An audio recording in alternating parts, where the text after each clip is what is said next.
특송 잘 들었고요.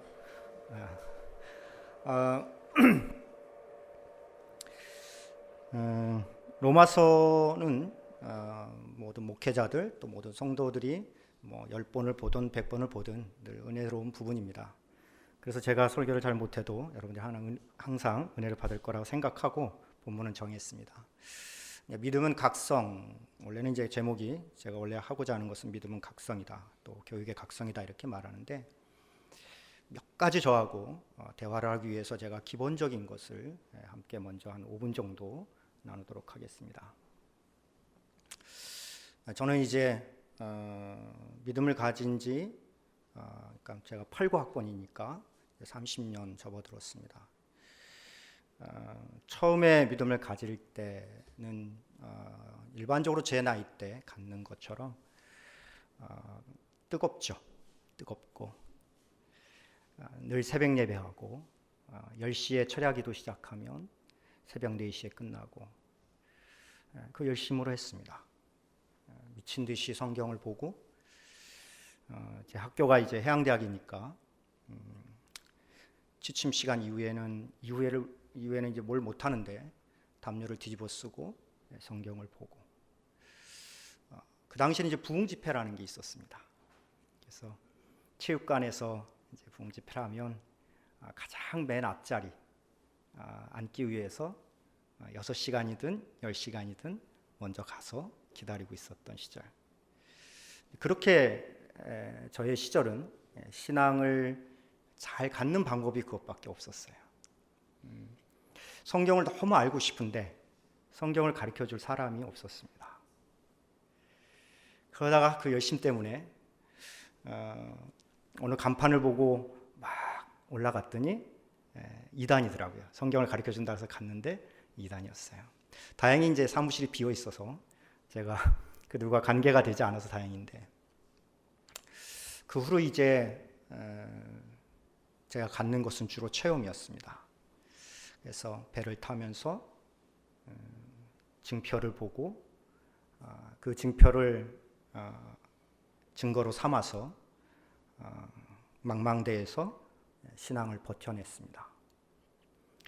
그리고 이제 하나님 안에서 어찌어찌 하다가 신학을 하게 되고 그 신학 가운데서도 하나님의 말씀을 알고 싶어서 또 그렇게 지나갔습니다. 신학을 하게 되면 갖는 병이 있는데 그 병은 비판과 판단의 병입니다. 누가 무슨 설교를 하든 그 짧은 신학으로 비판을 하고 학벌이 좋고 큰 교회 목사님이 오면 귀를 기울이고 그러나 자기의 생각에 조금만 빗나가면 저분은 이래서 안 되고 이래서 안 된다는 생각을 갖게 됩니다.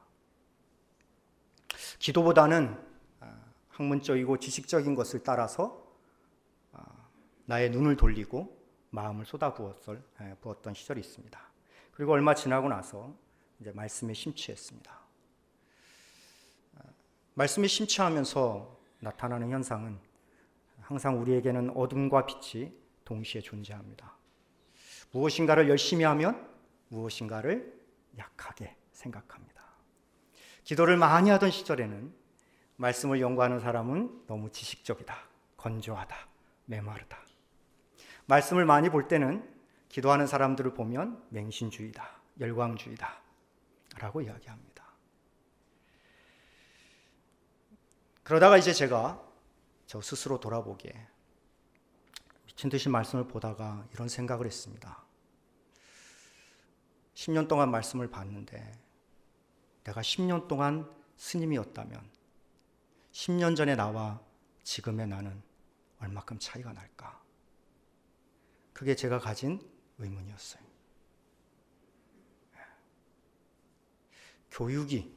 교육을 위해서 존재하면 안 되는 거죠.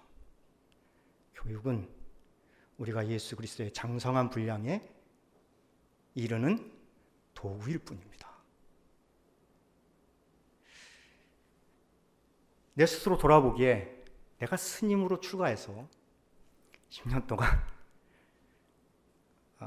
공기도 좋고 음식도 다 채식이니까 건강도 얼마나 좋겠습니까? 정신도 맑을 거고 모든 것을 떠나서 살아갔으면 지금의 나보다는 더 많이 변하여 있겠다. 그게 제가 가진 또 다른 신앙의 성장을 위한 질문이었습니다. 기독교가 불교보다 못하지는 않기 때문에 그것만큼은 누구보다 큰 확신이 있었습니다. 그러면 뭔가가 내 자세나 태도가 분명히 어디에선가 삐끗했겠구나라는 생각을 하게 됐습니다. 제 이 말을 하는 것은 여러분들도 제 설교를 한번 듣는다고 뭐 달라지는 것을 바라는 게 아니라 신앙은 항상 자기 자신을 정직하게 돌아보고 거기에 물음표를 던지셔야 됩니다. 그래야 성장하십니다. 그냥 지금이 좋으면 그냥 지금의 정도에 머무는 거죠. 근데 예수를 가슴에 아는 사람들은 생명의 본성이 있습니다. 절대로 그 고인물처럼 살아가는 것을 만족할 수가 없습니다. 본성적으로 그래요. 그래서 질문을 던지셔야 돼요. 물론 질문을 잘 던져야겠지만 질문을 던지시고 그 답을 찾기 위해서 사역자들을 괴롭혀야 돼요. 사역자들을 괴롭혀야 돼요. 답을 달라고. 당신들 더 공부하라고. 더 기도해달라고. 제일 편하잖아요. 그죠? 그러니까 여러분들이 그것을 늘 생각해야 됩니다. 오늘 본문도 사실은 그렇습니다. 로마서 앞에는 여러분이 잘 알고 있기 때문에 로마서의 가장 중요한 또 우리가 알고 있는 것은 내가 복음을 부끄러워하지 아니하노니라는 거예요. 그러니까 여러분 한번 그런 질문 던져봤어요? 복음이 뭘까? 예수 그리스도가 이 땅에 성육신 오시고 고난당하시고 우리가 딸딸딸 외우는 거. 어떤 것을 제시하면 거기에 대한 해석이 있고 이해가 있습니다. 어떤 명제는 우리를 변화시키거나 성장시키지 않아요. 부모님께 효도해야 돼. 당위성이 있죠. 부모님이란 존재가 실제하고. 그런다고 다 효도하는 게 아니에요. 몰라서 효도 못하는 것도 아니고. 명제가 우리를 바꾸는 게 아닙니다. 당위성이 우리를 바꾸지 않아요. 생명은 신비로움이 있습니다. 복음을 부끄러워하지 않는다. 복음이 뭔가를 알면 왜 부끄러워하지 않는지 아는 거예요. 예수 그리스도로 말미암아 구원받는다. 선행으로 구원받지 않는다. 당연한 거예요. 정직하게 질문해 볼게요. 여러분 이렇게 전도하다가 부끄러운 적 없습니까? 물론 우리 신앙이 약할 때 그래요.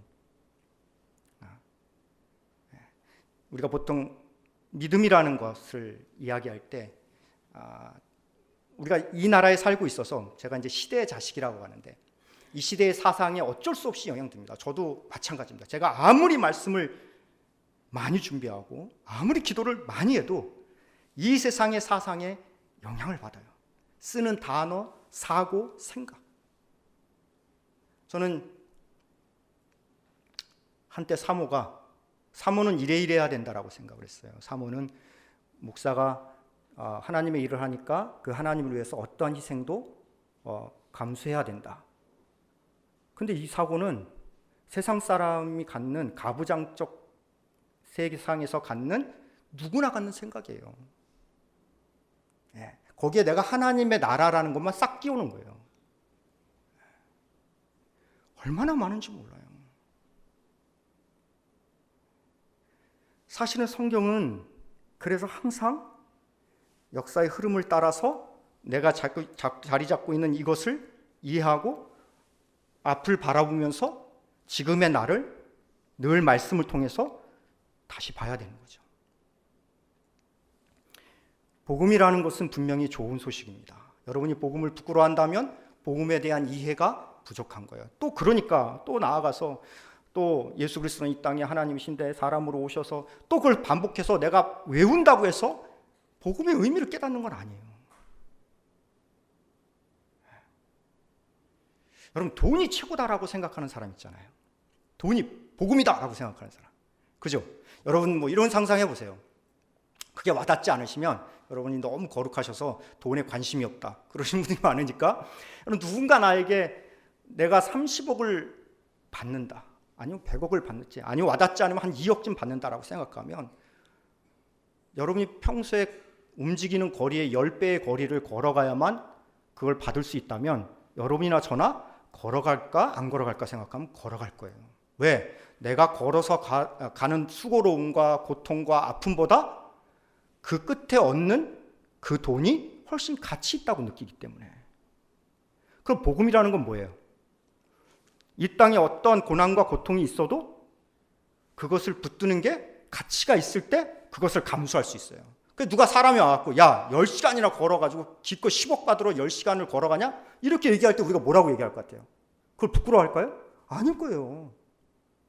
10시간 걷는 거? 야 나는 3일도 걸을 수 있어. 열흘도 걸을 수 있어. 내가 지금 얼마나 경제적으로 어려운 상황에 절체절명의 상황이 있는 걸 네가 알면 그런 수고는 반도 아니야. 내가 중간에 텐트를 쳐도 되고 아니 노상에서 잠을 자도 상관없어. 그죠? 복음에 대해서 그런 확신이 있어야 되는 거예요. 그 확신이 없으면 부끄럽죠. 부끄러운 거예요. 두 번째, 복음, 천국이라는 단어예요. 하나님의 나라. 여러분이 이제 좋은 교회에 있기 때문에 기본적인 여러분 이해가 있다라고 제가 염두에 두고, 하나님의 나라 천국을 생각할 때 장소적 개념으로 가면 안 돼요. 여기에서 저기로. 그거는 옥황상제 천국이에요. 성경에서 말하는 천국은 여기에서 저기로가 아닙니다. 여러분이 앞에 나와서 찬양하고 또 함께 나누고 이야기했던 것처럼 누구의 뜻을 따라 살아가고 있느냐예요. 그래서 내가 찬송에도 그런 게 있죠. 초가집에 살아도 주님과 함께면, 궁궐에 살아도 주님과 함께면, 따뜻하고 좋은 실내에서 있든 찬바람이 몰아치는 저 들판에 있든 주님과 함께면 천국이라고 얘기하는 거 있죠. 그러니까 장소는 분명히 아닌 거예요. 내가 죽으면 가는 곳이 천국이 아니라고.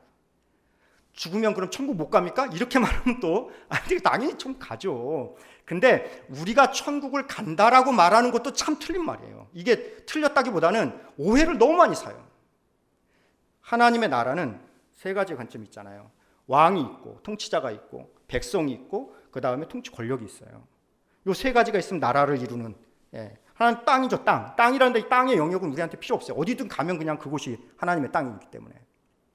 그럼 결국 남는 건 뭐냐면 우리가 하나님의 백성이 되고 왕의 통치력을 내가 받고 있는 거예요. 쉽게 말하면 내가 하나님 말씀대로 살면 거기가 천국이에요.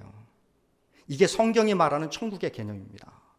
그래서 천국이란 말을 되도록이면 안 쓰려고 그래요. 왜? 자꾸 옥황상제 천국이 생각나기 때문에. 이 땅이 힘들면, 살기 힘들면 우리 뭐라고 얘기해요? 아, 내가 천국 가면.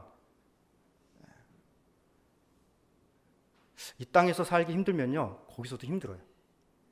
이게 무슨 말이냐면, 뭐 내가 그럼 하나님의 예수 그리스도 구원받고 저쪽 하나님과 가도 힘들다 그런 뜻이 아니라, 예를 들자면 아까 복음에 대한 오해 여부로 생겨나는 믿음, 잘못된 믿음과 잘못된 천국관 이런 거예요. 예수 믿고 땡, 그죠? 예수 믿으면 절대로 구원에서 떨어져 나가지 않아. 틀린 말이 아닙니다. 분명해요. 절대로 떨어져 나갈 수 없어요. 근데 이것을 어떻게 우리가 악용하냐 하면, 그러니까 이제 적당히 살아도 돼, 또는 내가 원하는 것을 가져도 돼, 또 그것을 누려도 돼 라고 생각하면 그 말 자체를 이 시대의 사상에서 다시 해석한 거예요. 무슨 뜻이냐면 하나님의 통치를 받는 게 천국이라고 그랬잖아요. 그래서 이 땅이 뭐라는 거예요? 훈련소라고 얘기하는 거예요. 여기서 열심히, 예를 들자면 이런 거예요. 정직하게 사는 건 하나님 나라예요. 부지런히 사는 건 하나님의 나라, 천국이에요. 부지런히 사는 게 천국이고요. 정직하게 사는 게 천국이에요. 거짓말 안 하는 게 천국이고요. 아내를 정말 사랑하는 게 천국이에요. 내 인생의 목적과 성공을 위해서 아내를 이용해 먹는 게 천국이 아니라, 그게 하나님의 나라를 위해서든 하나님의 뜻을 위하라는 아무리 대의적인 표면을 내걸어도 내 이웃을 사랑하지 않으면 거긴 지옥이에요. 다른 말로 하면 이런 거예요, 여러분. 교회를 다닌다고 생각하는데 정말 수도원의 교회는 없겠지만 꼭 그런 사람이 있잖아요. 저 사람은 정말 내가 봐도 교회 다니는 사람 같지가 않아. 근데 교회를 다녀요. 여러분 생각해 보세요. 그 사람이 입술로 예수는 그리스도의 우리의 주이십니다. 나는 예수 그리스도가 나를 위해 죽고 부활하신 걸 믿습니다. 아멘. 근데 이 사람이 행동하는 건 정말 교활해요. 사악하고 입만 열면 거짓말이에요. 그럼 여러분 그 사람이 가는 천국을 여러분 가겠냐는 거예요. 천국에 갔더니 그런 인간만 잔뜩 모여 있어. 천국에 갔더니 다 거짓말해. 다 자기만 위해 살고. 그럼 거기가 천국이에요, 지옥이에요? 지옥이죠. 그래서 장소가 아닌 거예요.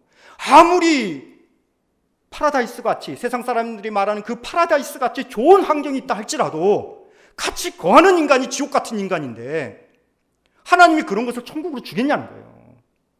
그럴 리가 없다니까요. 그래서 여기서 연습하는 게 뭔지 아세요? 천국 백성의 삶을 연습하는 거예요. 또 그한 천국의 연습을 하는 거예요. 이게 하나님의 나라의 기본적 개념이에요. 장소적 개념으로 가는 순간 망하는 겁니다. 우린 괴물이 돼요, 괴물. 제가 이런 말을 합니다. 우리 교회 성도들한테. 너가 구원을 받았다고 일명 한 번 구원받으면 땡이다라는 것을 악용하고 싶은 마음이 든다. 그러면 생각해봐. 이 땅에서 내 마음대로 살다가 가장 좋은 차, 가장 좋은 집, 가장 좋은 옷, 많은 사람이 나만 보면 막 칭찬해주고 인정해주는 그 어떤 세상의 가치, 명예, 돈, 영광 이것을 내가 다 누리다가 죽기 전에 아니까 우린 복음에 대해서 아니까 죽기 전에 자녀들한테 나 1분 동안만 잠시 이제 예수를 영접해야 될 것 같다. 예수님 그동안 지은 죄 다 용서해 주시고 그 모든 죄를 십자가에 못 박으시고 나를 위해 죽으시고 그리고 3일 만에 부활하신 것을 믿습니다. 이것을 믿으면 제가 하나님 나라 갈 줄 믿습니다. 아멘. 그렇게 천국 가는 것을 누가 원하지 않겠냐는 거예요. 아무리 그게 아니라고 말을 하고 싶어도 우리의 양심에 우리의 그 연약함이 그것을 결단코 놔주지 않습니다. 장소의 개념으로 가면 이렇게 괴물이 되어져 가는 거예요. 교육은 가르치는 대로 자라지 않습니다. 이거는 세상의 교육학에도 나온 거예요. 부모가 자식에게 공부 열심히 하라고 해서 자식이 공부 열심히 하는 게 아니죠. 부모가 뭐 해야 돼요? 책을 읽는 모습을 보여줄 때. 부모가 아는 지식을 통해서 무엇인가 사람들 앞에서 선한 영향력을 미칠 때, 그럴 때 아이는 공부하는 거예요. 대부분의 목회자 자녀들이 왜 공부를 잘하냐 하면 늘 자기가 어렸을 때 태어나자마자 보고 있는 게 뭐냐면 아빠가 늘 뭔가를 펼치고 뭔가를 읽어요.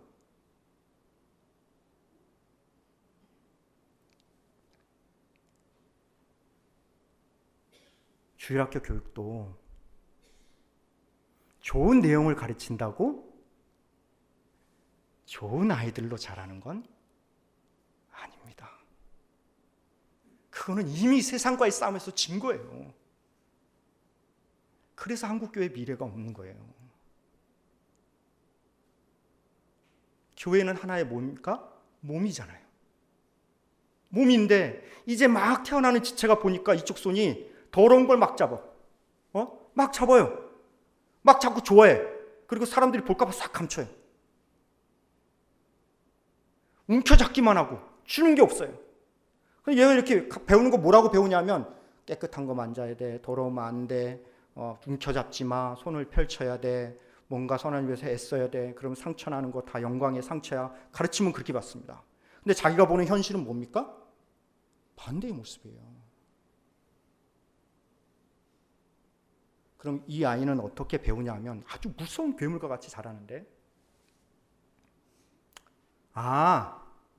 성경에서 말하는 거는 현실에서는 그게 고난이야.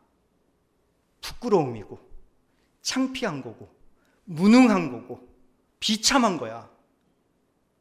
그런데 성경에서는 뭐라고 얘기하냐면 그것을 영광이라고 말해. 우리가 해야 될 거라고 말하고 가져야 될 거라고 말해. 그러나 내가 보기에는 전혀 그렇지 않아. 그래서 이 아이가 머리가 자라면 자랄수록 점점 퀘스천 마크가 뜨거나 성경에 대한 말씀에 대해서 굉장히 냉소적이 되는 거예요. 그래서 주일학교 교육은요, 전교인이 하는 거예요.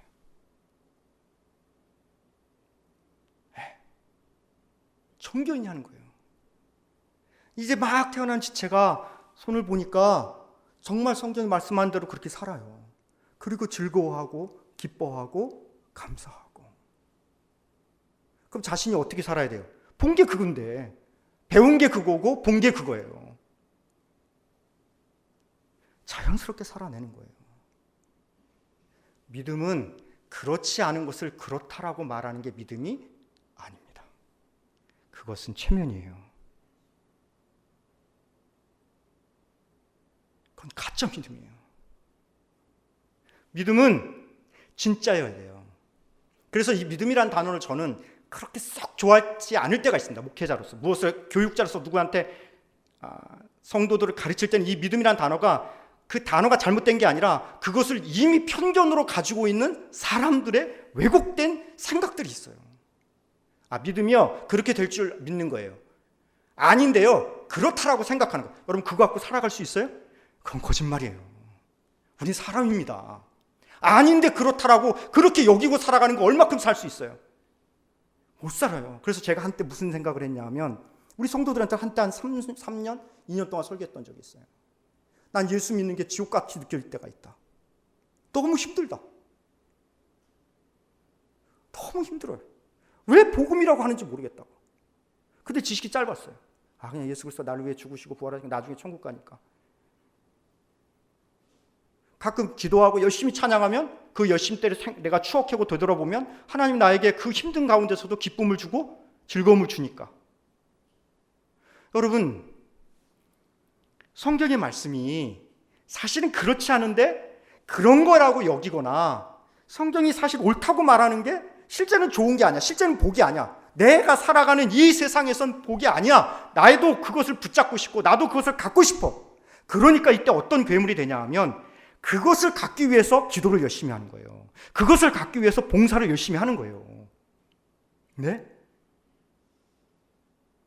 내가 봉사하는 이유가 그 자체가 기쁨이 아닌 거예요. 그 자체가 천국이 아니에요. 그 자체가 하나님 나라가 아니에요. 그렇게 내가 아까 여러분들이 아까 이렇게 들은 것처럼 주님의 제자로 삼는 것, 내 제자가 아니라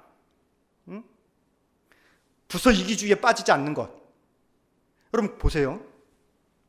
내가 목사님께 잘 보이기 위해서, 내가 정말 믿음이 좋다라는 소리를 듣고 싶어서, 그래서 내가 속한 내 부서가 잘 돼야 되는데 내 부서를 희생시키고 다른 부서 모임에 그 시간을 할애해줘요. 얼마나 갈 것 같아요? 얼마 못 가요. 그렇게 할애해줬는데도 그 부서가 안 되길 바라겠죠. 그래야 사람들이 나를 더 주목하겠죠. 네? 안 되는 거예요, 그거는. 그렇게 하면 하나님이 우리 부서를 더 복 주실 것 같아. 아니요, 그렇게 해서는 안 돼요. 그렇게 양보하는 삶 자체, 그러한 우리의 태도와 생각 자체가 복음이어야 돼요. 하나님의 통치니까. 하나님의 통치가 있는데 자기를 위하여 사는 자가 없다라고 사도 바울이 디모데전서에 얘기했잖아요. 주를 믿는 자 중에 자기를 위하여 사는 자가 없어요. 없어. 이건 100%, 100%. 왜요? 오늘 본문에 뭐라고 나와 있어요? 이렇게 나와 있습니다. 그러면 형제들아, 내가 하나님의 모든 자비하심으로 너희를 권하노니, 여러 가지 한 글자 갖고도 2시간, 3시간 할 수 있어요. 제가 설교 많이 했을 때 로마서 설교를 할 때 하루에 8시간씩 설교했어요. 의미 없어요. 좀 멋있기도 하고 막 하나에 뭐 했지만 아무 의미 없어요. 너희를 권하노니 너희 몸을 하나님이 기뻐하시는 거룩한 산 제물로 드리라. 여러분, 제물은 뭐예요? 살아야 됩니까? 원래 제물이라는 건 죽습니까? 살아서 삽니까? 죽죠. 사도 바울이 디모데후서에서 뭐라 그랬어요? 내가 관제와 같이 부어졌다면 죽어야 돼요. 산 제물이 어떻게 돼요? 이 말 자체가 역설적이고 어폐가 있어요. 성경을 연구할 때 여러분이 항상 알아야 되는 건, 잠깐 팁을 드리면 요약하는 방법이에요. 수식어를 다 빼버려야 돼요. 그래서 뭐 예를 들자면 여기처럼 이거 같은 경우 어떻게 되냐면 거룩한 산제사람 앞에 다 빼버려야 돼요. 드리라. 뭐를? 우리의 몸을 뭐로? 산제물로. 나머지는 다 수식어예요. 수식어는 다 빠지는 거예요, 원래. 그럼 성경을 연구할 때 문장을 요약하는 방법. 수식어는 1수식어, 제2수식어. 그러니까 수식어를 다시 또 수식하는 게 있어요. 이거는 다 우선순위에 빠지는 거예요. 뼈대를 먼저 딱 잡아야 돼요. 뼈대를 딱 잡아야 돼요. 사랑이 10번 반복된다. 그게 무슨 의미가 있어요? 그 사랑이 어떤 사랑으로 드러나는지를 수식어들을 보면서 그걸 정리하면 돼요. 결국 한마디예요. 다 한마디. 절대 말장난에 놀아나면 안 돼요. 거룩한 산자를 들어 이는 너희가 들을 영적. 그럼 영적 예배가 뭐냐 하면 우리의 몸을 거룩한 산자 드리는 거예요. 원래 제사는 죽이는 거예요. 근데 어떻게 살아야 되냐? 죽어야 살죠. 어디에 나와요? 마가복음 8장 24절 이하에 나와요. 누가복음 9장에 나와요. 10장인가 9장에 나와요. 누구든지 나를 따르고자 하는 자들은 자기 십자가를 지고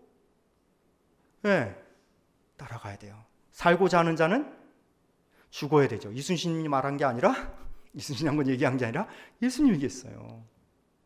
근데 이순신 장군 틀린 건 뭐예요? 이순신 장군이 말한 건 살고자 하는 자는 죽어야 된다. 그럼 진짜 죽어요. 죽죠. 자기가 살고자 하는 자는 죽어야 된다. 그럼 죽죠. 화살 맞고 죽고 칼에 맞아 죽고. 그럼 죽죠. 왜 삽니까? 그럼 성경에서 우리가 살고자 하는 죽는다는 건 뭐냐면, 이 죽인다라는 게 뭐냐 하면 바로 제가 말씀드리고자 하는 자기를 위해 살고자 하는 마음이에요. 우리가 왜 교회를 다녀도 왜 무서운 줄 아세요? 여러분, 세상에서 가장 무서운 건 사람이 아니라 나예요. 나. 복음 안에 있는 사람이 이 말을 알아요. 정말 나를 볼 때마다 괴물과 같아요. 도대체 이 인간은 얼마나 죽여야 될까? 죽인데 또 죽이고 또 죽여도 또 살아나요. 와, 지독해요. 죽여야 돼요. 뭐를?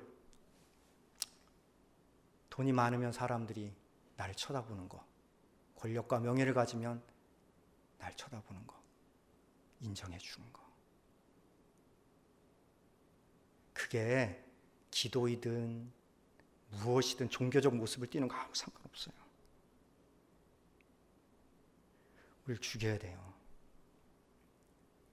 그놈이 살아나면 안 돼요. 하나님 안에서 교회에서 봉사하고 헌금하고 헌신하고, 남들은 이제 나이가 다 되고 하나님께서 부르심 받을 때 다 됐는데 너 가진 거 있어야지. 너 사람들에게 무시당해. 너 그거 헌금하면 어떻게 해? 너 그거 그렇게 살면 어떻게 해? 돈 꽉 쥐고 있어야 돼. 죽기 직전까지. 그래야 자식들이 이상한 짓 안 하고. 그렇겠죠. 여러분, 실제로 그렇죠. 세상적으로 정말 맞는 말이에요. 제가 아는 분도 절대 안 나요. 지금도 안 놓고 있어요. 그게 지혜로운 게 맞는 거예요. 우리가 이 세상이 진짜라고 생각하면 그 말이 진짜 맞는 거예요. 그걸 우리가 애써 부인할 필요 없어요. 세상 사람들이 말하는 자기를 위하여 살아가는 삶이 그 중심에 있다면 정말로 100% 맞는 말이에요. 거기 하나님의 통치가 있어요, 없어요? 없죠. 마귀의 다스림만 있죠. 마귀는 원래 뭐 하는 자예요? 속이는 자, 거짓말하는 자, 참소하는 자예요. 너는 그래. 너는 그것밖에 안 돼. 너 같은 인간 누가 쳐다봐 주겠어? 돈이라도 있어야지. 권력이라도 있어야지. 명이라도 있어야지. 쥐꼬리만한 학력 갖고 누가 쳐다보겠어? 가짜 학력이라도 따야지. 여러분, 다 그런 거예요. 실제로 그런 사람이 어때요? 떵떵거리고 살죠. 그걸 우리가 부인할 수 있어요? 그건 거짓말이에요. 여러분, 우린 그걸 부인하면 안 돼요. 맞아. 돈 있으면 어려운 사람도 많이 도울 수 있어. 돈 있으면 어깨도 피고 누구한테 이렇게 당당하게 설 수 있어. 권력이 있으면 때로는 돈이 없어도 큰 소리 칠 수 있어. 맞는 말이에요. 그래서 얻는 게 뭔데요? 영원한 샬롬을 얻을 수 있습니까? 인생의 허무함을 메꿀 수 있어요? 미래에 대한 두려움을 정말 없앨 수 있어요? 어리석도다 어리석은 부자여, 내가 오늘 밤에 내 영혼을 데려갈지 알지 못하느냐. 미래에 대한 두려움으로 돈을 모은 거예요. 기본적으로 안 돼요.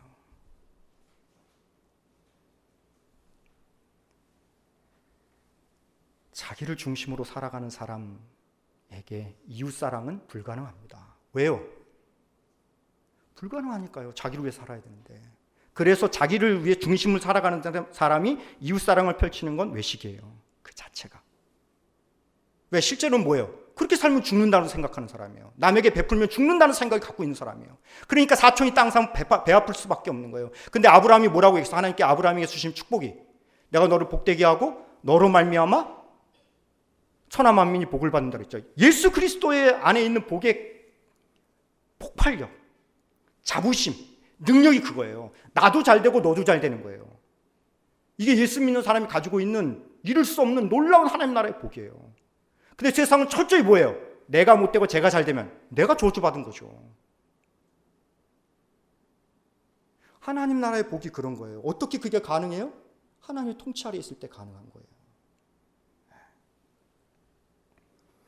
그렇게 산 제사로 우리를 드려야만, 그러면 그 다음에 뭡니까? 2절, 너희는 이 세대를 본받지 말고 오직 마음을 새롭게 함으로. 그럼 우리를 포기해야 됩니까? 그럼 나 죽고 나란 존재는 아예 없어. 나란 존재는 이 땅에 필요 없고 나의 인생은 원래 없는 거야. 하나님 앞에서 다 난 사라져야 돼. 아니요, 그건 불교예요. 불교. 기독교는 그렇지 않아요. 진정한 자아 성취, 진정한 나의 발견, 진정한 나의 성공. 그것은 내가 죽고 마음의 변화를 받는 거예요.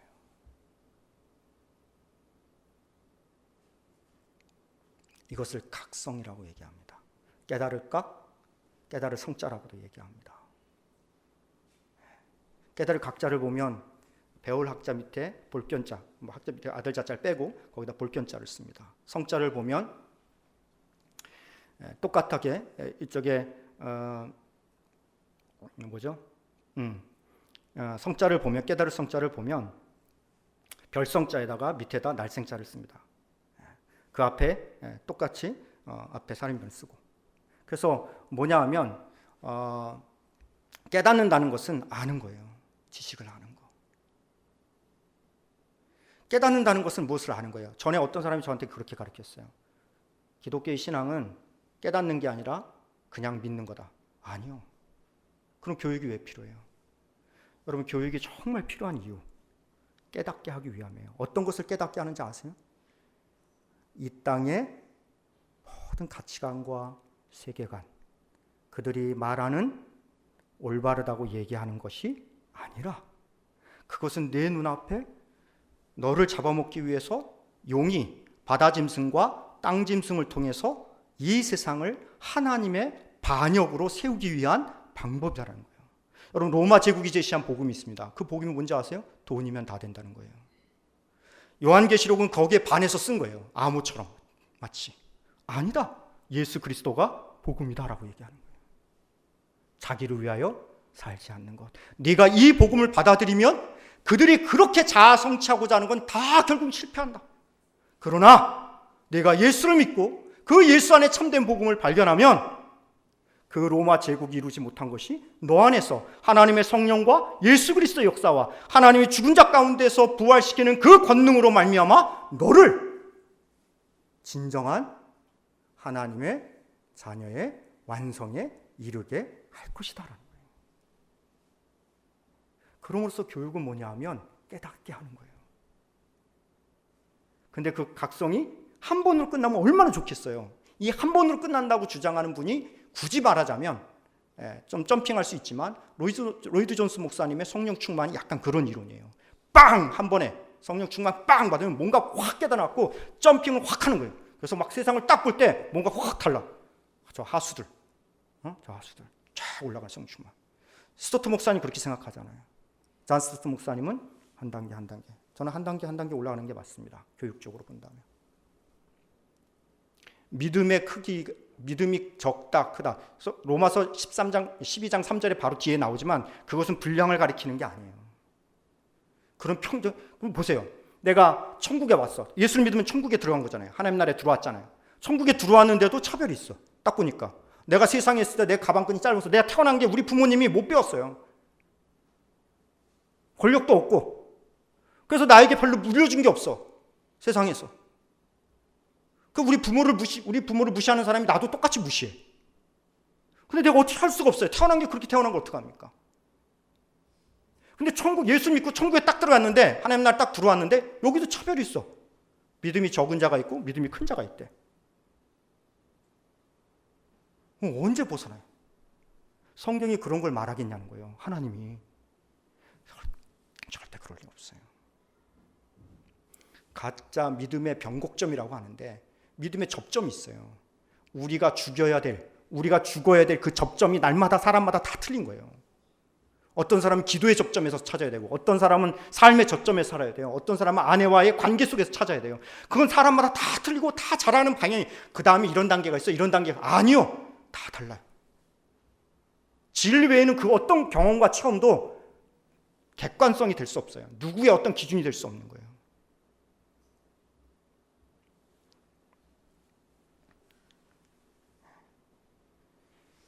너희는 이 세대를 본받지 말고. 이 세대가 뭐 했어요? 자기를 위해서 사는 거. 절대 남이 사촌이 땅 사면 안 돼요. 내가 그 땅을 사야 돼요. 내가. 그러면 잘 될 거라고 생각하는 이 생각이 거짓이라는 거예요. 그때 오는 쾌감이 있죠. 쫙 몰려오는 쾌감.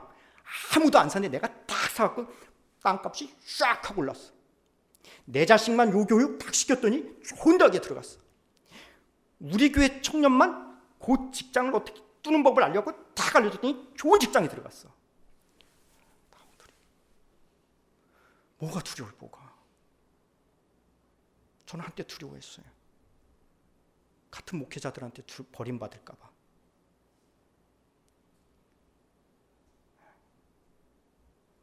하물며 여러분이라고 왜 그런 두려움이 없겠어요? 요한계시록, 제가 좀 설교하는데 요한계시록 13장 10절에 보면 사로잡혀갈 자는 사로잡히고 칼에 죽을 자는 칼에 죽는다는 거예요. 그 원뜻을 보면 이런 거예요. 하나님이 사로잡히도록 허락했으면 너 안 사로잡히려고 하지 마. 너 칼에 죽을 것을 하나님이 너에게 원하면 그 칼 피하려고 하지 마. 그때 볼 것은 인내와 믿음이라고 그랬습니다.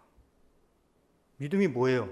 그때 내가 칼에는 칼로 맞서고 폭력에는 폭력으로 맞서서 마치 하나님의 옳음을 증명하려고 하지 말라는 거예요. 왜? 우리의 복음 사상 자체가 뭐냐 하면 자기를 위해 살지 않는 거예요. 그리고 하나님 사랑과 이웃 사랑이에요. 뭐가 두렵습니까? 싸움은 누구에게 달려있어요? 여호와께 달려있죠. 그래서 여호수아는 마지막에 이렇게 얘기합니다. 나와 내 집은 여호와를 따르리니. 너희는 오늘날 이 자리에서 너희의 좋은 바를 택하라. 그 말은 종교적으로 하나님 여호와 이렇게 외치라는 게 아니에요. 무엇이 이 세상의 복음인가? 예수 그리스도가 우리에게 직접 보여주신 그 삶의 길을 따라가는 겁니다. 그거 괜찮아요. 여러분 주름을 쫙 피고 열심히 마사지해서 광택이 쫙 나면 좋겠죠. 죽기 직전까지 20대의 젊음을 다 가졌으면 좋겠죠. 우린 그렇게 살지 않습니다. 우리 주름과 주름 사이에 더 많은 그리스도의 보혈로 채워넣는 거예요. 더 많은 하나님의 영광이 그 안에 있는 거예요. 믿음의 눈을 들어 주를 보니 이 또한 지나가리라. 주 예수여 속히 오시옵소서. 어서 오시옵소서. 저와 여러분 그리고 여러분에게 교육받는 많은 주일학교 학생들이 결국 거기에 다다를 때까지 매일 가르치고 기도하고 인내하셔야 돼요. 기독교 교육은 하루에 이루어지는 게 아닙니다. 내 평생을 물려주는 거예요. 부모에게 떠넘기는 게 아니에요. 다른 사람들에게 떠넘기는 게 아니에요. 여러분 수서은혜교회 성도 모두가 다음 세대 모두에게 그 믿음의 유산을 물려주는 거예요. 그들에게 당당하셔야 돼요. 세상에서 여러분이 가진 거 없고 자랑할 거 없는 거요? 전혀 부끄럽지 않아요. 내가 부끄러운 건 내 인생 중에 나만 생각하고 나를 위해 살았던 인생. 내가 주 앞에 원하는 것은 너희가 이 지옥 같은 삶을 물려받지 말고 내가 하나님 안에서 충성하고 비록 가난할지라도 무명할지라도 기쁨으로 교회 안에서 기뻐서 섬기는 거예요. 그 자체가 좋아서 섬기는 거예요. 그 자체가 천국이기 때문에 거기 가는 거예요. 목사님이 오지 말라고 그래요. 왜 제가 천국을 누리고자 하는데 왜 못하게 하십니까? 나는 와야겠습니다. 나는 섬겨야겠습니다. 나는 해야겠습니다. 난 드려야겠습니다. 내가 그 천국을 누리지 아니하면 이 세상의 그 악함과 이기심과 사악함과 교활함 가운데 단 하루도 숨을 쉬고 살 수가 없습니다. 이것이 이 스소은회계를 다니는 수많은 주일학교 학생들의 여러분들이 물려주시는 유산이 되고 천국이 돼서 주님 오시는 그날에 우리의 양손에 온갖 금은보화와 이 세상의 자랑과 권력과 명예가 아니라 내가 내 십자가를 지고 나를 부인하고 생명의 주를 붙들어 싸우매 내가 만족하나이다. 잘하였도다 착하고 충성된 종아, 내가 이제는 내 상에 와서 먹고 쉬라. 이 은혜가 저와 여러분 그리고 이 공동체에 참으로 충만해지기를 주의 이름으로 축원합니다. 기도하겠습니다.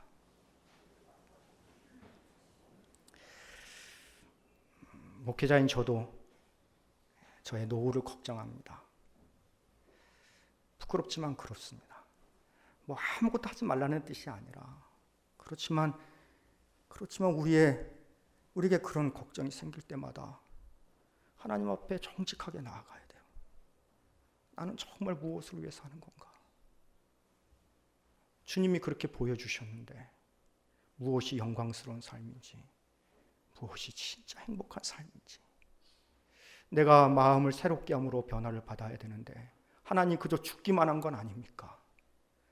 살아서 역사하는 믿음이 되어야 되는데 그저 내 자신만 마치 다른 타종교처럼 그저 죽인 것만은 죽인 것으로 끝난 것은 아닙니까?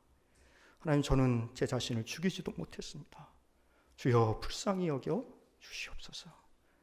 우리의 삶에 더럽고 추한 것을 물려주는 교육이 아니라 그들을 깨우게 하여 주시옵소서. 그들을 각성시키게 하여 주시옵소서. 당신의 말씀이 가진 능력과 영광과 그 온전함과 그리고 살아있음을 그렇게 우리를 도와 주시옵소서. 기도하도록 하겠습니다. 사랑의 하나님 감사합니다. 하나님께서 특별히 우리들을 붙잡아